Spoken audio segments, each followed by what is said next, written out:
Bien, buenos días a todos, chicos, chicas.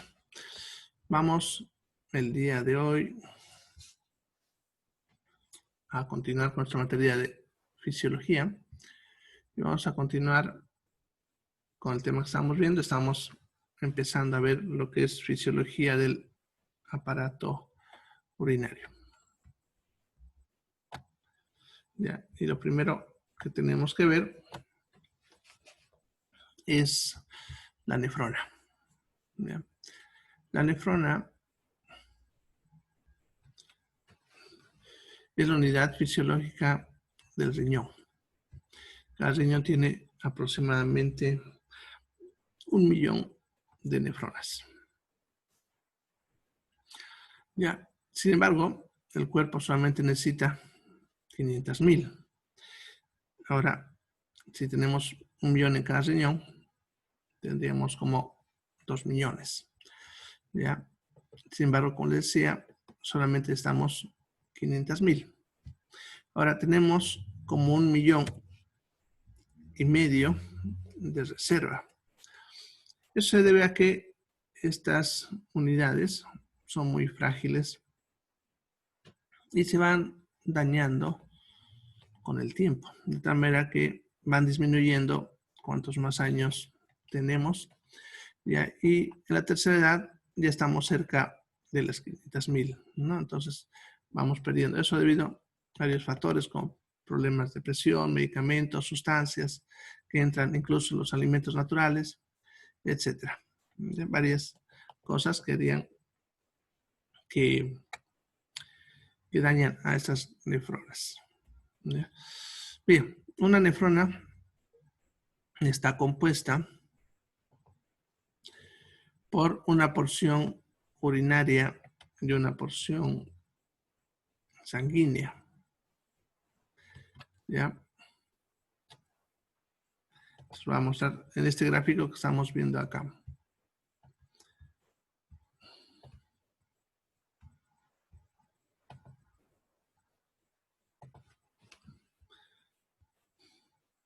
Bien, entonces la porción urinaria en este gráfico sería esta estructura que nos han pintado de un color crema, ¿no? Estos tubos que ven acá, que hace todo este trayecto hasta acá. ¿Ya? Esa es la parte urinaria. La parte vascular sería lo que nos han pintado aquí con color rojo y celeste. Todos estos vasitos sanguíneos que ven que envuelven a la porción urinaria. ¿Ya? Bien. ¿Cuáles son estas partes?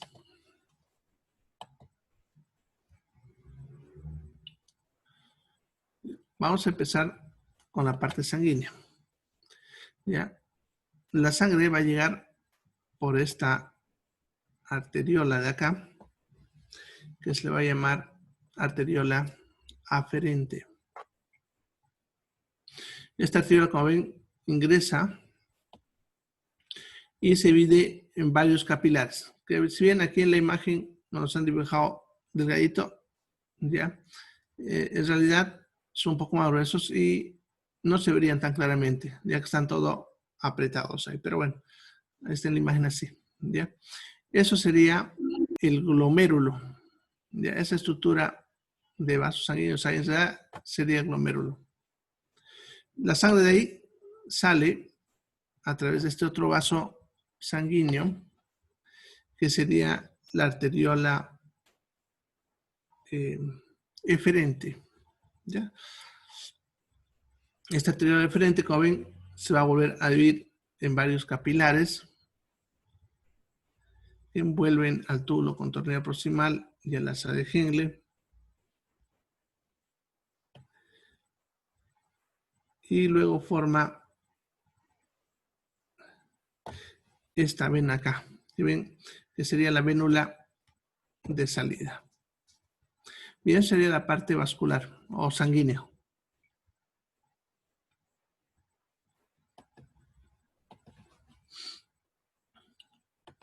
La parte urinaria sería primero esta estructura que ven acá, que sería la cápsula de Bowman. Luego, el tubo que sale de la cápsula de Bowman, que es este de acá, todo retorcido, hasta acá hasta donde deja de retorcerse, se llama túbulo contorneado proximal. Luego, como ven, se vuelve más recto y delgado. Y a esto se le conoce con el nombre del asa de Henle.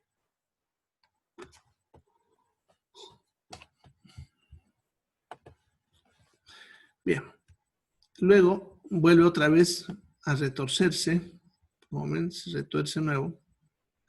Ya, eso sería el túbulo contorneado distal, el cual termina al final en este tubo más grueso que recolecta de varias otras nefronas, se llama tubo colector. ¿Ya?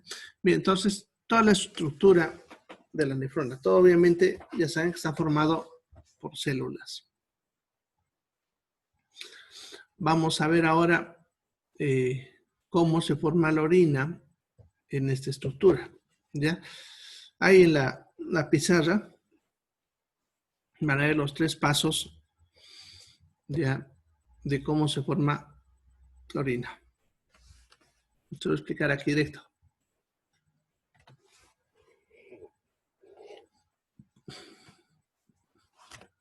Bien, entonces, como les decía, la sangre va a llegar por esta arteriola, ya ingresa hacia el glomérulo.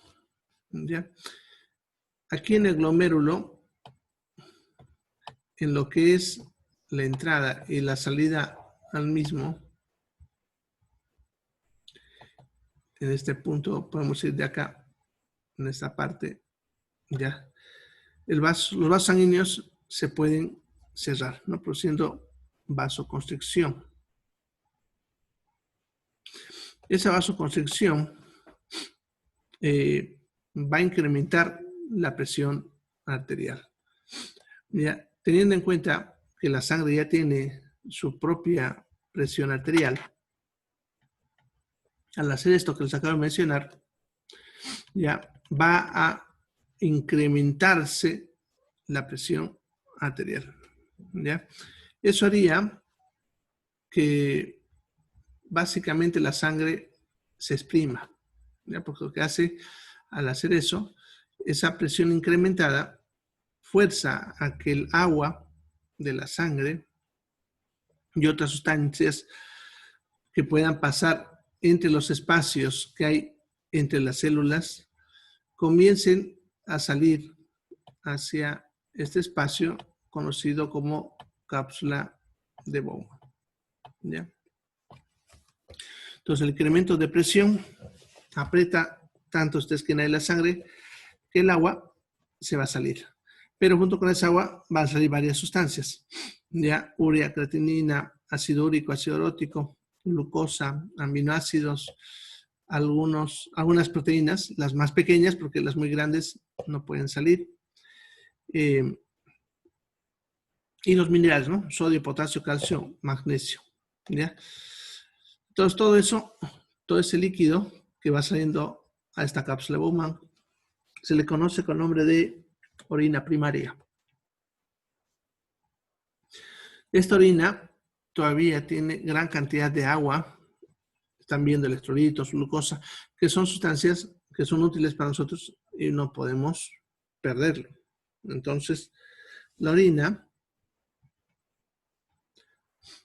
va a entrar aquí al túbulo contorneado proximal, este túbulo contorneado, ¿ya? Y aquí va a haber un proceso de reabsorción, en el cual las células que están aquí en este túbulo, a través de transporte activo y pasivo, lo que aprendimos cuando hablamos sobre el tema de la célula, van a empezar a capturar las moléculas que son útiles, ¿no? Como por ejemplo glucosa. Entonces la glucosa la van a pasar desde la orina primaria que está pasando por ahí hacia la sangre, ¿no? Otra vez, eso es por transporte activo, no se olviden. Ya, entonces se empieza a capturar a lo que es glucosa, proteínas pequeñas, aminoácidos en su totalidad. Ya, esos tres en su totalidad se recuperan. En otras palabras, no saldría nada de eso en la orina. ¿Ya? Luego, lo que es el sodio, el potasio, el calcio, el magnesio, se recupera parcialmente. Ya, no todo, no se puede recuperar todo, se recupera parcialmente. De tal manera que en este punto, la orina ya ha ido perdiendo estos solutos. Luego va a continuar su paso al asa de Henle.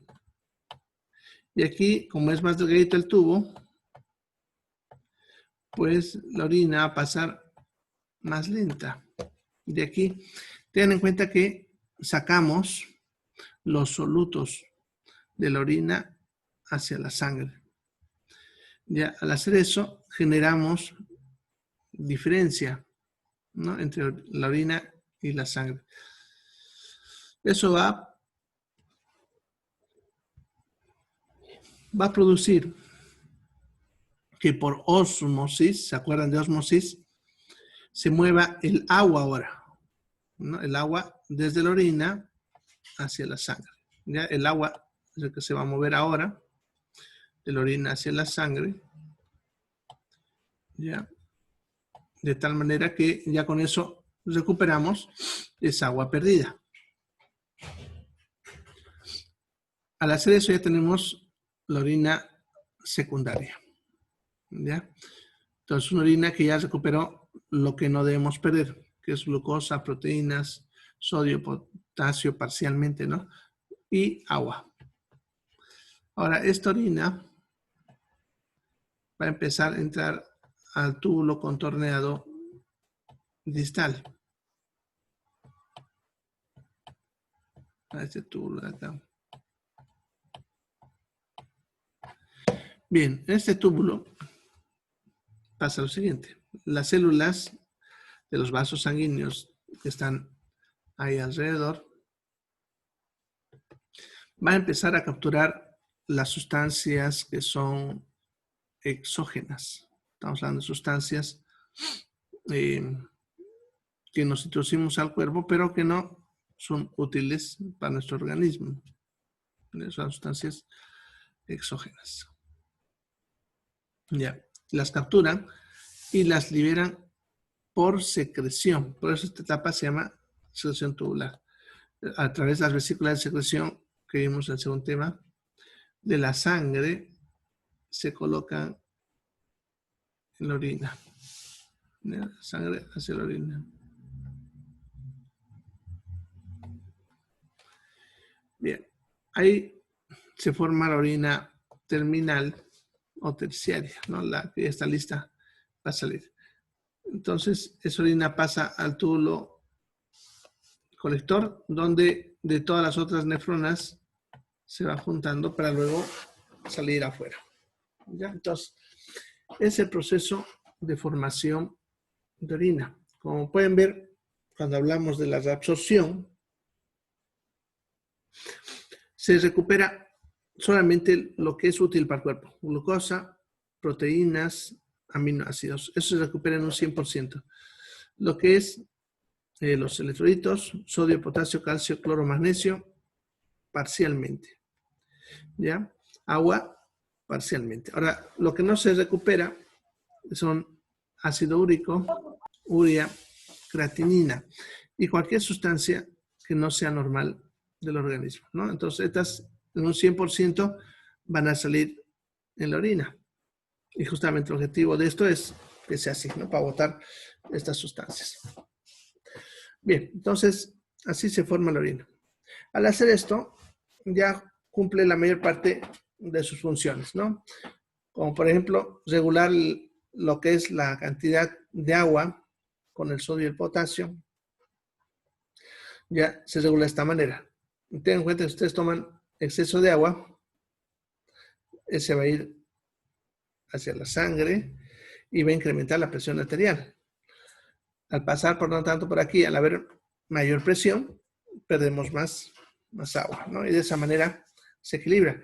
Y por el contrario, si estamos deshidratados, la presión va a bajar y aquí también bajará, por lo tanto, perderemos menos agua. ¿Ya? Bien.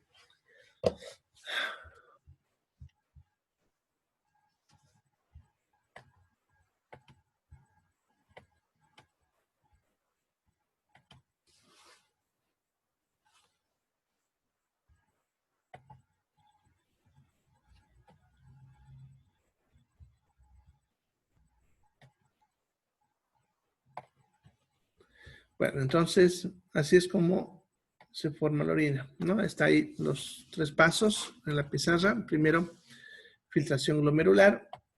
La segunda, reabsorción tubular. Y la tercera, secreción tubular. Son las 3 etapas que les expliqué ahorita en el gráfico. ¿Ya?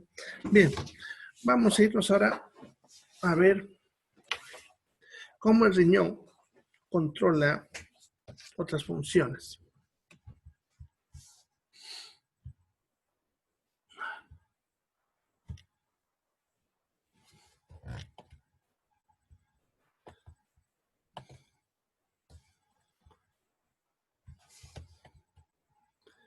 Bien. Otra función que controla el riñón, ya, es la presión arterial. Ya, va a controlar la presión arterial. Ya, ¿cómo lo hace? Ya, sucede que en la unión donde entran las arterias que llegan al glomérulo, ya hay una estructura que se le llama aparato yuxtaglomerular. Este aparatito yuxtaglomerular,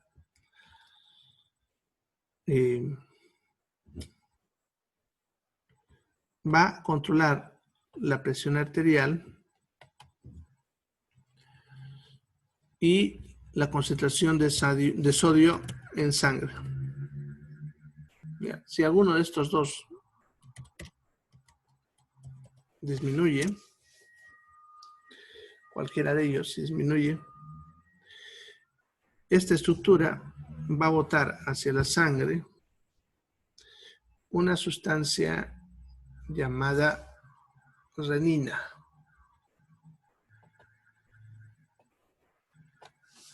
La renina. Ya, la renina lo que va a hacer es unirse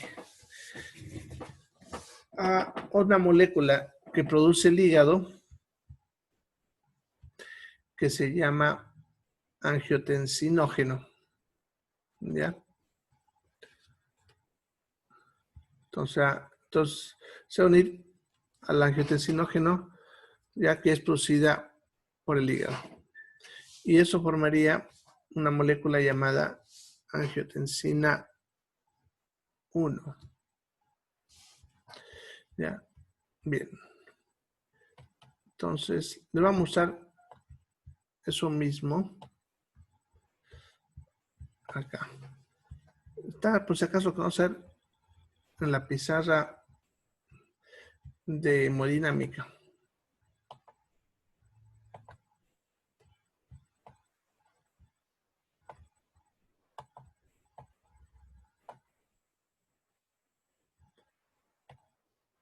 Bien, acá.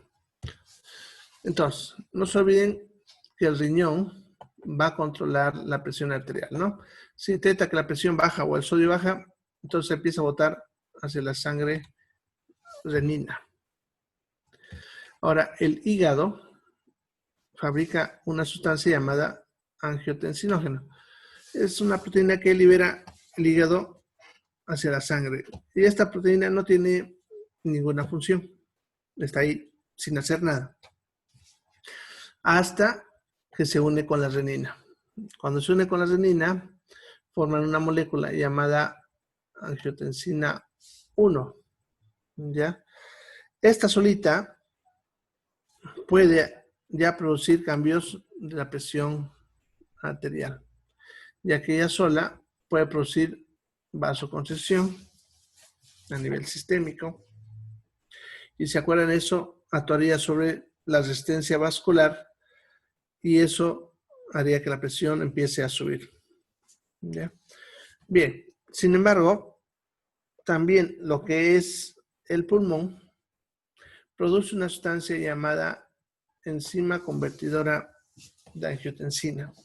El pulmón también lo va a producir cuando perciba que hay una baja presión. ¿Ya? Esta sustancia, la enzima convertidora de angiotensina, agarra la angiotensina 1 y termina en la angiotensina 2. ¿Ya? Bien. Ahora, esta angiotensina 2 va a hacer dos cosas. Uno, lo mismo que el anterior, producir vasoconstricción, pero este es más potente que la 1. Y segundo, va a ir hasta la glándula suprarrenal y le va a estimular a que empiece a liberar hacia la sangre aldosterona. ¿Ya? La aldosterona. Ahora, la aldosterona es una hormona que regula la reabsorción de sodio y agua a nivel del túbulo contorneado proximal, lo que veíamos hace ratito en la formación de la orina. ¿Ya? La aldosterona va a ir a ese túbulo, al túbulo contorneado proximal, y le va a ordenar que reabsorba más sodio. Al reabsorber más sodio, va a reabsorber también más agua. Eso incrementaría la volemia y por lo tanto eso subiría la presión arterial. ¿Ya? Entonces, el riñón va a subir la presión arterial a través de dos mecanismos. Uno, vasoconstricción, que nos llevaría al aumento de resistencia vascular y el incremento de la presión arterial. ¿Ya? Y la otra vía es a través de la aldosterona, la cual hará que retengamos más agua y más sodio, y eso aumentará la volemia. Y entonces, al aumentar la volemia, ya saben, aumenta el retorno venoso, aumenta el gasto cardíaco, aumenta la presión arterial. ¿Ya? Entonces, así trabaja el riñón corrigiendo la presión arterial. Ahora, sucede que el riñón tiene una respuesta efectiva con este trabajo que acabamos de ver. Sin embargo, es una respuesta lenta. Tarda por lo menos 24 a 48 horas en empezar a funcionar. Sin embargo, tiene la ventaja que se puede mantener a través del tiempo. ¿Ya? En otras palabras, cuando una persona sufre una bajada de presión, como por ejemplo que hablamos el otro día en hemodinámica, que perdió sangre y eso produjo que le dé hipotensión arterial, ya sabemos que el primerito que va a tratar de corregir esa presión es el corazón. ¿Ya? El corazón va a latir más rápido, ¿ya? Pero acuérdense que el corazón también tenía su tiempo limitado, ¿no? Entonces no puede también latir muy rápido por mucho tiempo. Sin embargo, responde rápido. Entonces, cuando la presión baja, quien consigue la presión arterial primero de forma rápida es el corazón. ¿Ya? Pero como el corazón no puede durar mucho tiempo, este sistema que estamos viendo ahorita es el que entraría a trabajar para reemplazar el corazón. Entonces, cuando el corazón está latiendo alto, conforme esto va funcionando, también el latido cardíaco va a ir bajando, ¿no? Eso va a generalmente tardar varios días para que termine de compensar. Y la ventaja de este mecanismo es que se puede mantener por mucho tiempo, cosa que el corazón no lo hace. Lo único malo de este mecanismo es que tarda mucho en iniciar. Y por eso se complementan lo que es el corazón con el Señor en este trabajo. ¿Ya? Bien. Entonces, si el riñón controla lo que es la presión arterial. ¿Ya? Ahora, muchos medicamentos que se usan para el tratamiento de la hipertensión arterial actúan bloqueando alguno de estos mecanismos.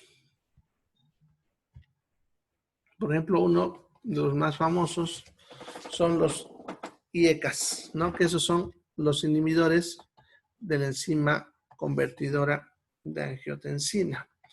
¿Ya? Es una droga que actúa bloqueando a esta enzima de acá, ¿ya? No dejando que la angiotensina 1 se convierta en angiotensina 2. ¿Ya? Bien, entonces, al bloquear esto, pues la presión va a tender a bajar. ¿Ya? Bueno, otras drogas actúan bloqueando la angiotensina 1, otras aldosterona, etc. ¿Ya? Bien, esa sería la función de control de presión arterial. La otra función del aparato urinario sería la de controlar la producción de glóbulos rojos. Cuando los glóbulos rojos están disminuyendo, en el intersticio del riñón hay unas células que están monitoreando este proceso todo el tiempo.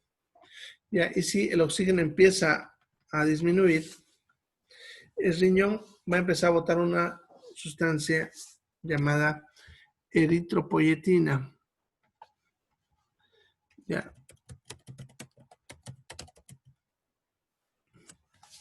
Ahí en el chat se le ha puesto la sustancia, la eritropoyetina. Esta sustancia, la eritropoyetina, viaja por la sangre hasta la médula ósea y en la médula ósea va a estimular a que bote más glóbulos rojos. ¿Ya? Bien, entonces el riñón va a empezar a botar glóbulos rojos y a producir más. Al principio libera glóbulos rojos que son jóvenes, ¿ya? O sea que les falta un poco de maduración. Bien, entonces sí controlaría la concentración de oxígeno y concentración de glóbulos rojos del riñón. Ahora hay otros órganos como el pulmón, el cerebro, ya que tienen también esta sustancia, la eritropoyetina. ¿Ya? Sin embargo, la cantidad que tienen los otros órganos es muy baja. El riñón produce el 80% de la eritropoyetina. Por lo tanto, independientemente que los otros produzcan, quien hace el control va a ser el propio riñón. ¿Ya? Bien, eso sería entonces las funciones del aparato urinario. ¿Ya? ¿Alguna pregunta hasta acá? ¿Preguntas?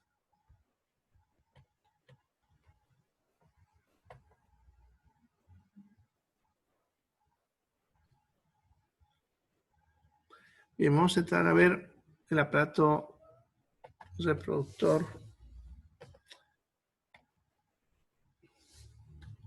femenino.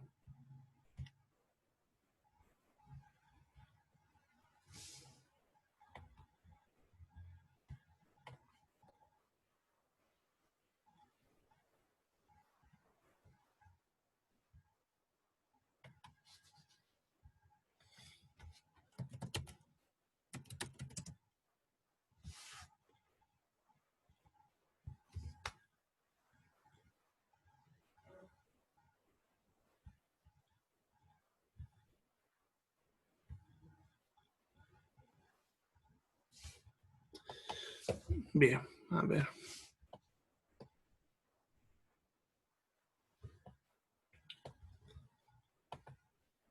Aquí está.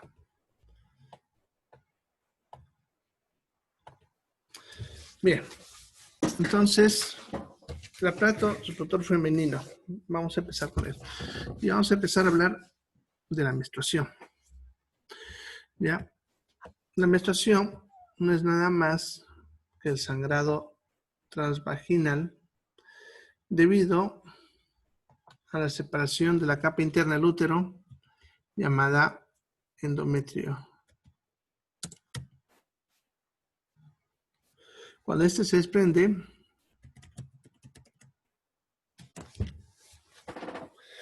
va a generar un sangrado, ¿no? Ese sangrado inicialmente se debe a lo que se ha desprendido, se han roto vasos sanguíneos y ha comenzado a sangrar, ¿ya?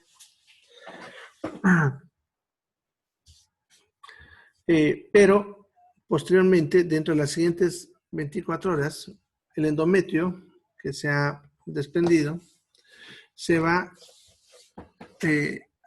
haciendo líquido, ¿no? Ese proceso se llama licuefacción. Se va haciendo líquido y luego comienza a salir. Ya puedes ver que la menstruación cambia de consistencia, ¿no? De una menstruación a otra, ¿ya? Su duración normal de una menstruación, como ven, es de 3 a 7 días. Menos de 3 días hay que investigar si no tiene algún déficit hormonal, ¿no? Y lo mismo, si dura más de 7 días, es considerado con una alteración, ¿ya? Por lo tanto, de 3 a 7 días. Lo más frecuente es que dure unos 5 días, ¿no? Los primeros 3 días donde hay sangrado intenso y la salida del endometrio. Y luego, los últimos días, los últimos 2 días, generalmente es para que siga botando algo de lo que queda ahí adentro, ¿no? Principalmente plasma que se sale, ¿ya? O cualquier resto que pueda quedar adentro, ¿ya? Bien, entonces la menstruación es eso. Ahora, en otras palabras, la menstruación es la salida de la capa interna del útero llamada endometrio, ¿ya? El útero en su interior tiene una capa que se llama endometrio. Y en esta imagen sería esta capita que ven con color rojo oscuro, ya por dentro, ¿no? Eso ahí. Entonces prende y ni bien se prende, se envía a formar uno nuevo, ¿ya? Al otro mes de embarazo también se va a salir. Ahora, si es que hay embarazo, esta membrana es la que sirve para que el embrión se implante y ahí va a recibir todos los nutrientes necesarios para mantenerse vivo. Entonces, el endometrio tiene la función de mantener vivo al embrión, ¿ya? Y si es que no hay embrión, se va a salir para producir un nuevo. Ahora, ¿por qué se necesita salir? Lo que pasa es que para recibir al embrión, endometrio, se llena de nutrientes, de un montón de todo tipo de nutrientes. Y ahí cerca está pues la vagina, ¿no? Entonces fácilmente una bacteria puede subir ahí arriba y puede producir un proceso infeccioso. Si tiene un montón de nutrientes ahí, más rápidamente se reproducirá y causará más daño. Entonces por eso se sale, porque así se fabrica uno nuevo y no hay el lío de que las bacterias se entran, ¿no? Entonces es lo que hace el organismo. Bien, entonces ahorita seguimos, se va a cortar, ¿ya? Va en otro enlace.